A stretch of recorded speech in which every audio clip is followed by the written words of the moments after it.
último indicador que vamos a ver de endeudamiento se llama indicador de cobertura de deuda y es una manera que tenemos para medir qué tanta capacidad tiene la empresa para cubrir los intereses que genera y también la deuda que tiene que pagar en el corto plazo. En cierta manera es una refinación del indicador que hay anteriormente. ¿Por qué? Porque recuerden que el indicador de cobertura de intereses toma la utilidad antes de impuestos, esta primerita que hay acá, pero nosotros sabemos ya que en esa utilidad antes de intereses e impuestos u utilidad operacional hay algunos gastos que son ficticios. Por ejemplo, la depreciación y las amortizaciones son ficticias. Entonces hacemos un refinamiento para tener en cuenta que esos gastos que se registran allá y que nos están disminuyendo la utilidad antes de intereses de impuestos, pues no todos son caja que en realidad sale, que en realidad la empresa tiene más efectivo del que aparentemente se registra con este indicador, porque esos gastos son de mentiritas y ese refinamiento nosotros hablamos en la clase pasada que lo logramos con el EBITDA. Entonces, en el numerador de esta división ya no vamos a considerar la utilidad antes de impuestos e intereses, sino que vamos a considerar el EBITDA. Y por eso en este indicador de cobertura de deuda ponemos ese EBITDA. Entonces refinamos el numerador. Para este indicador estamos hablando de un indicador que tiene en cuenta el dinero que en realidad tiene la empresa o la caja que en realidad tiene. Hay muchas maneras de calcular la caja, pero nosotros vamos a calcularlo vía el EBITDA. Y refinamos el denominador. En el indicador pasado, el denominador estaba asociado con los intereses, como si con la plata que tuviéramos pagáramos los intereses. Pero en la realidad, nosotros con la plata que generamos ese año, con el excedente de plata que nos quedó de caja, tenemos que pagar no solamente los intereses, sino las deudas de ese año, es decir, las deudas de corto plazo. Entonces, en este indicador que estamos viendo, que es el indicador de cobertura de deuda, vamos a dividir no solamente entre los gastos financieros, sino que le vamos a sumar al denominador toda la deuda de corto plazo o el pasivo corriente. ¿Listo? Entonces es como refinar un poquito más el indicador de cobertura de intereses y esto nos va a dar una idea no solamente de si somos capaces de cubrir los intereses, sino de si tenemos plata suficiente para cubrir los intereses y la plata que hay que pagar ese año que está reflejada toda en la deuda. Por eso se llama indicador de cobertura de deuda. Algunos analistas lo trabajan sin los gastos financieros. Por ejemplo, hacen el EBITDA dividido solamente la deuda. Es otra manera de hacerlo. Cada empresa tiene como su forma. Acá lo importante, nosotros no lo vamos a hacer así, lo vamos a hacer con los gastos financieros.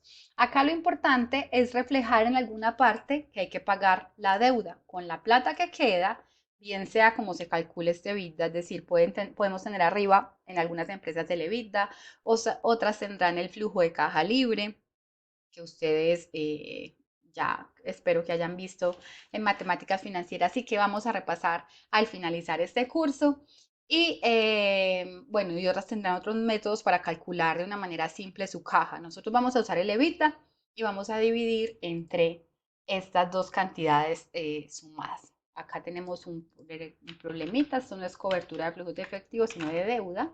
Lo voy a arreglar acá de una vez y vamos a calcularlo. Entonces me voy a devolver nuestro archivo, nuestro índice de cobertura de deuda. Vamos a escribirlo acá. Se me puso un poquito lento mi computador. Cobertura de deuda. Y dijimos, esto es, en el numerador, el EBITDA. Y en el denominador, dos cosas que van sumadas. Los intereses o gastos financieros, le voy a quitar este apellido, ustedes saben que es la misma cosa, y le sumamos la deuda de corto plazo. Bien, vamos a empezar uno por uno. El EBITDA. ¿Qué dijimos nosotros del EBITDA? Que el EBITDA no sale automáticamente en ninguno de estos dos estados financieros, ni en el estado de resultados, ni en el estado de situación financiera. Cuando estamos hablando de los indicadores de rentabilidad, por allá lo calculamos y dijimos, lo que hacemos es coger la utilidad operativa y devolverle las depreciaciones y las amortizaciones. ¿De dónde nos sacamos el valor de las depreciaciones y amortizaciones, el gasto en depreciaciones y amortizaciones de ese año? no se alcanza a ver en ninguno de estos dos. Pero las empresas llevan el registro sí o sí, porque las empresas suelen ser muy juiciosas en el cálculo de la depreciación, porque eso les afecta a los impuestos que hay que pagar y si en algo son los juicios de las empresas, suele ser en los impuestos. Entonces, simplemente en condiciones de reales, vamos y buscamos en el sistema contable o con el contador que nos diga el valor de depreciaciones y amortizaciones de ese año en particular que estamos interesados, en este caso el 2018. Nosotros no tenemos esa información acá en estos dos estados financieros, entonces la supusimos. Me voy a devolver. Por acá nosotros calculamos el EBITDA para esta empresa y nos había dado este valor suponiendo estas depreciaciones y estas amortizaciones. Recuerden que es la utilidad antes de intereses e impuestos de esta empresa para este año que es negativa y le sumamos las depreciaciones y amortizaciones del periodo. Estos dos valores son ficticios, yo me los inventé para el ejercicio. Vamos a seguir trabajando con ellos, pero en la vida real ustedes no se los van a inventar, van a ir a buscarlos al sistema contable de la empresa. Y el EBITDA nos había dado 1.543 millones de pesos. Entonces vamos nosotros a traerlo acá. El EBITDA ya lo teníamos calculado. Está por acá. Y acá tenemos que traer los intereses. Los intereses, traigámoslos. Están en el estado de resultados, son los gastos financieros o los costos financieros del año. Y la deuda de corto plazo. La deuda de corto plazo es todo lo que en el estado de situación financiera aparece registrado como pasivo de corto plazo o pasivo corriente. En nuestro caso, por acá están todos los pasivos corrientes, perdón, todos los pasivos, este pedazo, este primer pedazo son los corrientes, estos son los no corrientes. De los corrientes me interesan los pasivos corrientes, esto que hay acá. Listo, total de pasivos corrientes.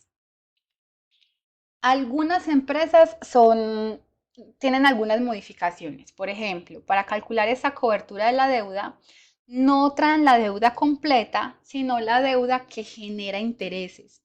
Entonces hay unas deudas que generan intereses y otras deudas que no generan intereses, porque unas deudas de esas son como provisiones, provisión de renta, que no genera intereses, o bueno, normalmente no, o provisión de alguna cosa de vacaciones que tampoco genera intereses, entonces refinan y traen solamente la deuda que genera intereses. Pero otras empresas traen la deuda completica. Nosotros vamos a traer la deuda completica, o sea, toda la deuda de corto plazo completica para calcular la cobertura a la deuda, porque en últimas la empresa con la caja que generó tiene que pagar la deuda de corto plazo, sea que esa deuda la genere intereses o que no. O sea, en cualquier caso hay que pagar la deuda de corto plazo. Entonces acá vamos a calcular EBITDA en el numerador dividido, ojo, abro paréntesis y hago la sumatoria de intereses más la deuda de corto plazo y cierro. ¿Listo? Mucho cuidado con los paréntesis, por favor, no los olviden porque tenemos el riesgo de hacer algo como así, sin los paréntesis, y eso da una cosa toda loca, pero es porque se nos olvidaron los paréntesis. Entonces, tengan presente que tenemos que poner los paréntesis en el denominador, intereses y deuda de corto plazo. Bien, esto nos da este valor para esta empresa.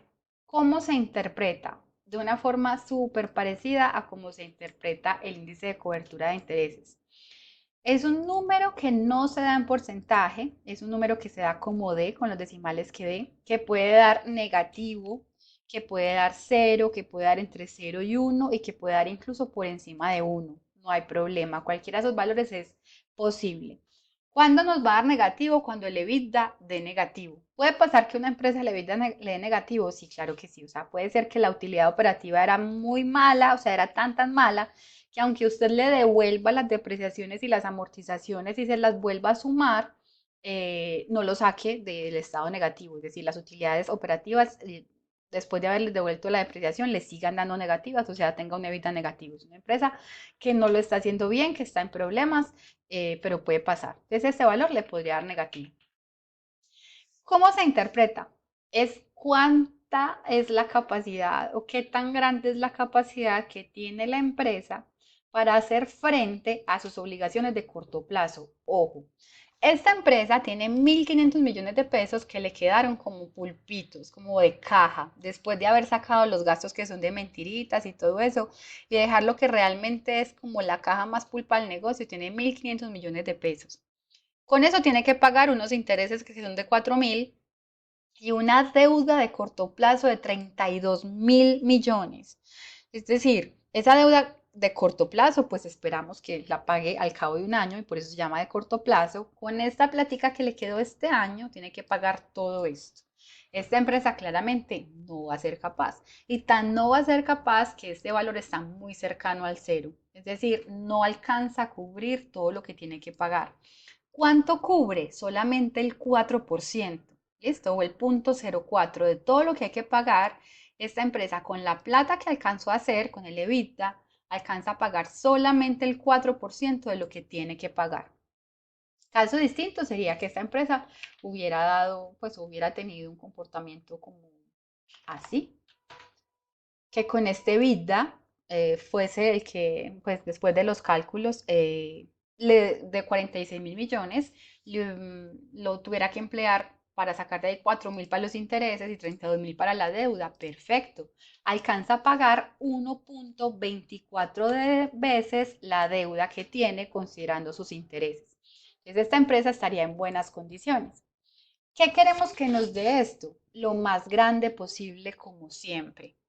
Por acá vamos a copiar tal cual, pero hablando de la deuda. Si esto está por debajo de 1, pero entre 0 y 1 no se alcanza a cubrir los intereses más la deuda. ¿Listo? O sea, no tenemos plata para hacer frente a las obligaciones de corto plazo. Si nos da exactamente igual a 1, se cubren de manera exacta los intereses y la deuda. O sea, alcanzamos exactamente a cubrir intereses y deuda. Si esto da mayor que 1, es lo ideal, que nos quede plata después de cubrir todo lo que necesitamos cubrir ese año. Y si nos da menor que 0, pues como siempre es una alarma y hay que ir a ver qué es lo que está pasando realmente dentro de la compañía. Bien, estos son los cuatro, vamos a ponerle acá el 4, indicadores de endeudamiento que tenemos. Vamos a repasarlos. Acá están todos cuatro, el endeudamiento total o el apalancamiento financiero, que es el más conocido de todos. El índice de propiedad, que es el complemento del anterior, que nos dice el porcentaje de los activos que pertenece a los dueños de la compañía. El primero nos estaba diciendo como el porcentaje de los activos que pertenece a los terceros. El indicador de cobertura de intereses nos da la capacidad de la empresa para hacer frente a los intereses que le está generando la deuda y es muy útil para ir a pedir préstamos en un banco cuando el indicador es bueno. Y el último, que es el de cobertura de deuda, vamos a corregir acá, cobertura de deuda, nos dice qué capacidad tiene la empresa para hacer frente a sus obligaciones de corto plazo, entendidas como la deuda de corto plazo más los gastos financieros que esa deuda de corto plazo le genera. Y esos son los cuatro indicadores. Con esto, chicos, damos final a los indicadores de endeudamiento y también a todos los indicadores financieros que vimos para una empresa. Acá nosotros tenemos abajo un resumen de los indicadores. Estos son todos los que alcanzamos a ver. Este tiene todavía el problema, lo siento, de deuda. Los que vimos en las últimas clases, ya ustedes tienen mucho conocimiento de los tres primeros, este último era el que estábamos viendo. ¿Cuándo se calcula eso en una compañía? Seguro se calcula con los estados financieros que se presentan cada año, seguro. O sea que uno año a año puede tener la evolución de la razón corriente de la compañía, puede tener la evolución del EBITDA, puede tener la evolución del margen bruto, puede tener la evolución de la cobertura de intereses, es decir, la puede ver año a año. Pero incluso si la empresa saca reportes semestrales o trimestrales de su comportamiento, porque hay empresas que sacan como estados de resultados o estados financieros parciales, digamos cada 3 meses para tener un monitoreo más constante de cómo van y no llevarse sorpresas al final del año, pues cada vez que saquen los estados financieros, si es cada 3 meses o cada 6 meses, cada vez se puede calcular esto y nos da una idea de cómo están avanzando nuestros indicadores. Recuerden siempre que nada es bueno ni malo per se, salvo casos muy extremos, que las cosas que de acá podemos sacar es ir a preguntar más, sospechar. Observen que son muchos indicadores, pero en cualquier caso es mucho menos de la información que tendríamos si nos fuéramos a ver renglón por renglón los estados financieros de una compañía y sin que nos enloquecemos. Y si entramos al sistema contable, todavía más. Entonces, eso es como una capa superior que nos ayuda un poco a abstraer esa información y antes de enloquecernos con el montón de datos, saber con cuáles datos nos vamos a preocupar. Si es con este, entonces le hacemos un doble clic. Si este salió como malito, preocupante, por fuera del rango de la industria, si se viene comportando mal, si viene cayendo, si viene subiendo y no nos gusta. O sea, si vemos algún comportamiento raro en ese indicador, entonces vamos y pedimos más información para ese indicador. Todo es tratando de entender qué está pasando en la compañía. En la compañía al área financiera confluyen muchas decisiones que se toman en otras áreas, decisiones de producción, decisiones de ventas, decisiones de mercadeo, decisiones tecnológicas, o sea, todas esas decisiones tienen repercusiones monetarias, económicas y todas se ven en los estados financieros, antes o después, o sea, este año o en 2 años o en 5, pero todas terminan viéndose. Entonces, cuando uno tiene tanta información de tantas áreas en las que posiblemente no es un experto, porque vamos a saber mucho de finanzas, pero no vamos a saber necesariamente de tecnología ni del área de producción, pues uno no puede irse como un ciego y como un loco a entender fueron buenas o malas cada una de esas decisiones. No. Entonces, ¿qué vamos a hacer con estos indicadores que hay acá? Vamos a tener una pista para saber por dónde las cosas no están marchando bien o nos parecen sospechosas o nos parecen raritas y ahí sí vamos y preguntamos, ¿sí? Una empresa en últimas es como un pequeño mundo y uno no puede ser tan ambicioso de creer que puede entender todas y cada una de las cosas que pasan en ese pequeño mundo.